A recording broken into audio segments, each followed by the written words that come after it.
والعصر ان الانسان لفی خسر الا الذین آمنوا وعملوا الصالحات وتواصوا بالحق وتواصوا بالصبر وقال النبی صلی اللہ علیہ وسلم نعمتان مغبون فیہما کثیر من الناس الصحۃ والفراغ او کما قال علیہ الصلاۃ والسلام۔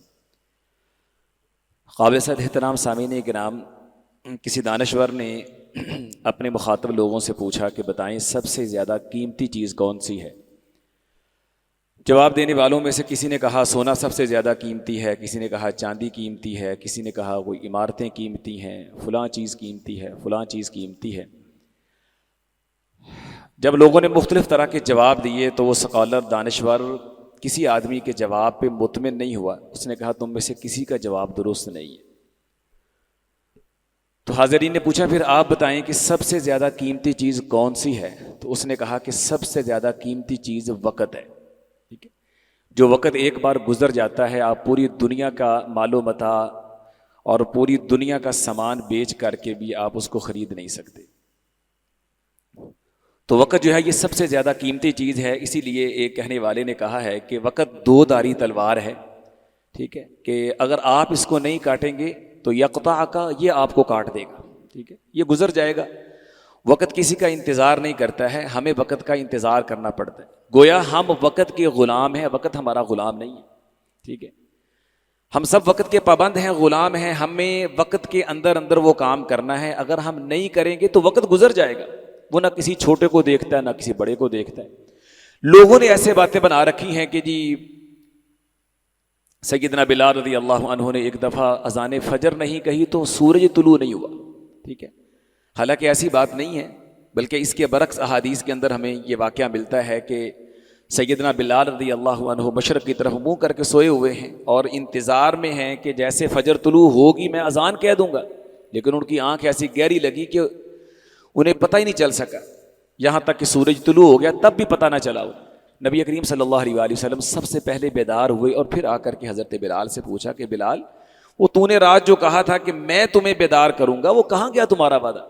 تو کہا آقا علیہ الصلوۃ والسلام جس ذات نے آپ کو سلائے رکھا اس نے مجھے بھی سلائے رکھا۔ تو وقت کسی کا انتظار نہیں کرتا، وقت گزر جاتا ہے۔ آپ اس کی قدر کریں گے تو ٹھیک ہے، نہیں قدر کریں گے تو وہ چلا جائے گا، آپ اپنے آپ کو ضائع کر دیں گے۔ ٹھیک ہے، اس لیے اللہ تعالیٰ نے وقت کو سب کے لیے برابر رکھا ہے۔ اس کے اندر کسی غریب امیر کا کوئی فرق نہیں ہے۔ دن رات میں اللہ تعالیٰ نے 24 گھنٹے رکھے ہیں، 1444 منٹ بنتے ہیں، کچھ 86,400 سیکنڈ بنتے ہیں، سب کے لیے ایک طرح کی۔ یہ نہیں ہے کہ امیر کے لیے دن رات کے 27 گھنٹے ہوں اور غریب کے لیے 24 گھنٹے ہوں، سب کے لیے وقت ایک برابر ہے۔ ٹھیک، اس میں کوئی فرق نہیں ہے۔ لہذا جو آدمی اس کی قدر کرے گا وہ یقیناً آگے بڑھے گا، اور جو اس کو ضائع کر دے گا تو یہ اس کو چھوڑ کے گزر جائے گا اور پھر یہ لوگوں میں پیچھے رہ جائے گا۔ اس لیے شریعت نے ہمیں وقت کی قدر کرنے کی تلقین کی۔ یہ میں نے باتیں آپ کے سامنے اس لیے رکھی ہیں کہ آج شاید اسلامی سال کا آخری دن ہو، ذوالحجہ کی 29 تاریخ ہے، اور ممکن ہے کہ کل نیا اسلامی سال شروع ہو جائے۔ اگر کل نہ ہو تو پرسوں تو یقینی ہے، جمعرات کے روز سے نئے اسلامی سال کی شروعات ہو جائیں گی۔ تو اس طرح یہ ہم ایک سال گزار کے اگلے نئے سال میں داخل ہونے جا رہے ہیں۔ تو اسی طرح دن، ہفتے، مہینے اور سال گزر رہے ہیں۔ ہم نے دیکھنا ہم نے کیا کھویا کیا پایا، وقت کی کس قدر ہم نے قدر کی ہے۔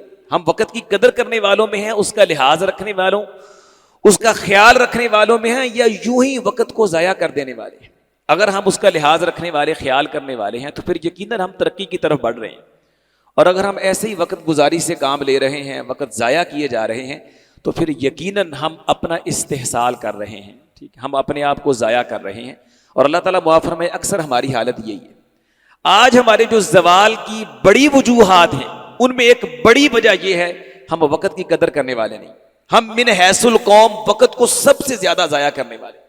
ٹھیک ہے، اور اکثر ہمارا وقت جو ہے وہ فضول باتوں میں، فضول کاموں میں، فضول چیزوں میں ضائع ہو رہا ہے، اور سب سے زیادہ وقت ہمارا شاید سوشل میڈیا پہ اور موبائل پہ ضائع ہوتا ہے۔ فضول انگلیاں گھمائے جا رہے ہیں، وقت لگائے جا رہے ہیں، کوئی ادھر کی پوسٹ پڑھی جا رہی ہے، کوئی ادھر کی ویڈیو دیکھی جا رہی ہے، کوئی فلاں چیز دیکھی جا رہی، فلاں چیز دیکھی جا رہی ہے۔ تو اس طرح بڑے سمجھدار پڑھے لکھے لوگ بھی، ٹھیک ہے نا، وہ ایسی چیزوں میں مشغول ہو کے اپنے وقت کو ضائع کرتے ہیں۔ ٹھیک ہے، اور اس کی وجہ سے آج ہم دنیا سے پیچھے ہیں، یہ ایک بڑی وجہ ہے۔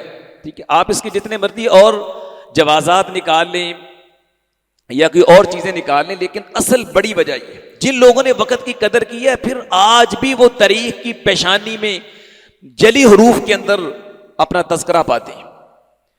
مجھے یاد آیا کہ علامہ شبلی نعمانی رحمۃ اللہ علیہ ایک دفعہ بحری جہاز میں سفر کر رہے تھے کہ سمندر میں طوفان آ گیا۔ اب سب لوگ یعنی کہ نا پریشان ہیں، کوئی رو رہا ہے، کوئی بھاگ دوڑ سے کام لے رہا ہے، کوئی ادھر، یعنی گویا کہ انہیں موت اپنے سامنے دکھائی دے رہی ہے، ٹھیک ہے۔ جہاز کا کپتان بھی پریشان ہے، جہاز کے عملے کا ایک افسر جو ہے وہ لوگوں کو ریلیکس کرنے کے لیے اور ان کو یہ تلقین کرنے کے لیے کہ وہ ذرا سکون سے رہیں، ایسے ادھم مچانے سے کیا ہوگا، لیکن وہ دیکھ رہا کہ ہر آدمی پریشان ہے، کسی کی آنکھوں میں آنسو ہیں، کوئی رو رہا ہے، کوئی چیخ رہا ہے، کوئی کچھ کر رہا ہے، کوئی کچھ کر رہا ہے۔ چلتے چلتے جب وہ مولانا شبلی نعمانی کے پاس پہنچا تو دیکھا کہ وہ کتاب کے مطالعے میں مگن ہے، انہیں کوئی پرواہ ہی نہیں، جیسے پتہ ہی نہیں کہ اتنا بڑا طوفان آ گیا اور وہ چند لمحے بعد موت کے منہ میں جانے والے۔ تو وہ افسر حیران ہو کے مولانا سے پوچھتا ہے کہ مولانا آپ دنیا و ما فیہا سے بے خبر کتاب کے مطالعے میں مشغول ہیں، آپ کو پتہ نہیں ہے کہ ہم کتنے بڑے طوفان سے دوچار ہیں، ممکن ہے کہ چند لمحات بعد ہم موت کے منہ میں چلے جائیں۔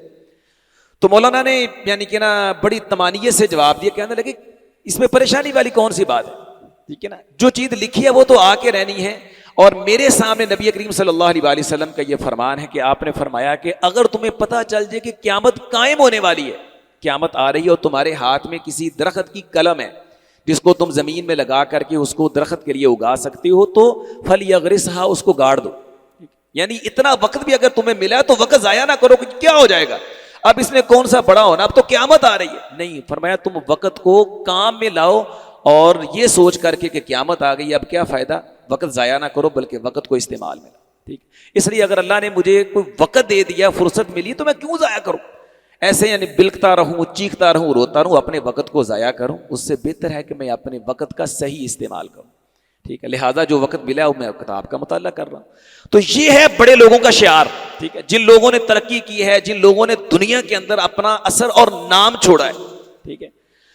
تو محترم بھائیو، ایسا یعنی یہ ہمارے اسلاف ہیں اور ان کا طرز عمل ہمارے پیش نظر ہونا چاہیے، ٹھیک ہے، اور ہمیں یعنی کہ قرآن کی تعلیمات کو اپنے سامنے رکھنا چاہیے۔ اللہ تعالیٰ نے وقت کے حوالے سے ہماری بار بار توجہ دلائی، اور اس سے بڑی یعنی کہ وقت کی اہمیت کیا ہوگی کہ اللہ تعالیٰ نے قرآن مجید میں وقت کی کئی قسمیں کھائی، والفجر ولیال عشر، یہ وقت ہی ہے نا، فجر کے وقت کی قسم، فجر کی قسم، 10 راتوں کی قسم، ٹھیک ہے، والضحیٰ واللیل اذا سجا والشمس وضحاها وَأَقِمِ الصَّلَاةَ طَرَفَيِ النَّهَارِ، آپ دن کے دونوں اطراف کے اندر نماز قائم کریں۔ یہ نماز جو ہمیں اللہ تعالیٰ نے 5 وقت پڑھنے کا کہا ہے، فرض کیا ہے، اور ان کو بھی اللہ نے وقت کے ساتھ پابند کیا ہے، اور نماز کی پابندی کے ساتھ ساتھ ہمیں ایک ہدایت اور ہماری تربیت یہ کی ہے کہ نماز تمہیں وقت کی پابندی سکھاتی، ہر چیز کو اللہ تعالیٰ نے وقت کے دائرے کے اندر محدود اور بند کر دیا، ٹھیک ہے نا۔ تو اس قدر ہمیں منظم یہ پورا یعنی کہ دستور حیات دیکھ کر کے ہمیں وقت کی اہمیت سمجھائی، لیکن پھر بھی ہم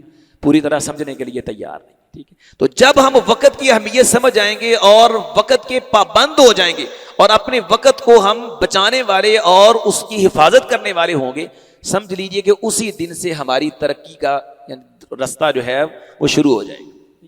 تو اس لیے محترم بھائیو، وقت کو یہ معمولی نہ سمجھیں، یہ بڑی یعنی کہ قیمتی چیز ہے، سب سے زیادہ قیمتی چیز ہے، ٹھیک ہے نا۔ اور نبی کریم صلی اللہ علیہ وآلہ وسلم نے فرمایا کہ انسان سے قیامت کے دن جب اللہ کے دربار میں کھڑا ہوگا 5 سوال ہونے ہیں، تو ان 5 سوالات میں اگر آپ غور کریں تو 2 سوال وقت کے متعلق ہے، ایک انسان کی پوری زندگی کے متعلق ہے اور ایک انسان کی زندگی کا جو یا انسان کی عمر کا بہترین حصہ ہے جوانی، اس کے متعلق، ٹھیک ہے۔ یہ وقت تو نے کہاں گزارا، پوری زندگی کہاں گزار دی، جوانی کہاں صرف کر دی۔ 5 سوالوں میں سے 2 سوال وقت کے متعلق ہے، یعنی گویا آپ یوں کہہ رہی 1/3 سے زیادہ انسان سے اس کے وقت کے بارے میں پوچھا جائے، اور اس لیے نبی کریم صلی اللہ علیہ وسلم نے فرمایا تھا کہ اغتنم 5 قبل 5، 5 چیزوں سے پہلے 5 کو غنیمت جان لو، ٹھیک ہے۔ حیاتک قبل موتک، موت آنے سے پہلے پہلے اپنی زندگی کو غنیمت جان، جب موت آ جائے گی پھر یا موت کا وقت قریب ہوگا پھر انسان کہے میں یہ کر لیتا، یا لیتنی میں یہ کر لیتا، اس وقت یہ ناکام خواہشیں رہ جائیں، کچھ نہیں کر پائے گا انسان، ٹھیک ہے۔ یا لیتنی قدمت لحیاتی، ہائے میں نے اپنی زندگی کے لیے بہت کچھ کیا ہوتا، نیک اعمال کا ذخیرہ آگے بھیجا ہوتا، اب کچھ نہیں ہو۔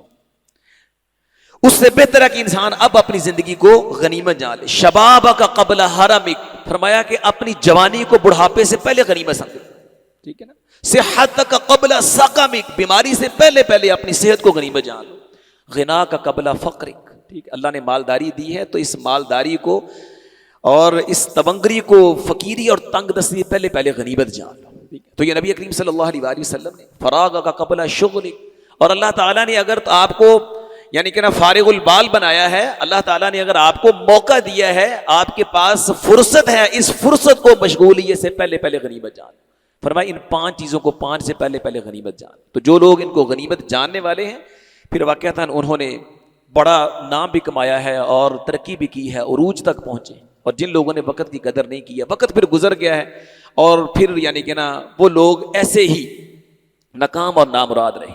تو اس لحاظ سے یہ پرانے سال کا اختتام اور نئے سال کی شروعات ہمیں ایک دفعہ پھر یہ پیغام اور میسج دے رہی ہیں کہ ہم ایسے گزرتے جائیں گے۔ اگر آپ نے کچھ کرنا ہے، آگے بڑھنا ہے، ترقی اور عروج کو حاصل کرنا ہے، پھر وقت کی قدر کر لیجیے، وگرنہ جس طرح اسلامی سال جو ہے وہ 1444 الوداع ہو رہا ہے اور 1445 جو ہے وہ سامنے آ رہا ہے، تو یہ بھی گزر جائے۔ کل آپ دیکھیں گے تھوڑا آپ کو ایسے لگے گا یار کل کی بات ہے، ابھی 1444 تھا، ٹھیک ہے نا، اور آج 1445 بھی گزر گیا، تو یہ تیزی کے ساتھ گزرتا رہے گا، ٹھیک ہے نا۔ خوش نصیب ہیں وہ جن کو اللہ نے وقت کی قدر کی توفیق عطا فرمائی ہے، اور بد نصیب ہیں وہ جو وقت کو ایسے ہی فضول میں ضائع کر رہے ہیں اور اپنے لیے مشکلات کھڑی کر رہے ہیں۔ اللہ تعالیٰ سے دعا ہے اللہ تعالیٰ ہمیں اسلامی سال کے اختتام پر اللہ تعالیٰ ہمیں اپنا محاسبہ کرنے کی توفیق عطا فرمائے، اور جو ہم یعنی کہ اس سال کے اندر نہیں کر پائے ہیں آج عہد کریں ہم کریں گے، ٹھیک ہے نا، اور یہ بھی عہد کریں کہ انشاءاللہ وقت کی پابندی کریں گے اور نئے سال کو ہم یعنی پہلے سے بہتر بنائیں گے۔ اللہ تعالیٰ ہمیں عمل کی توفیق دے، وما علیہ الا البلاغ۔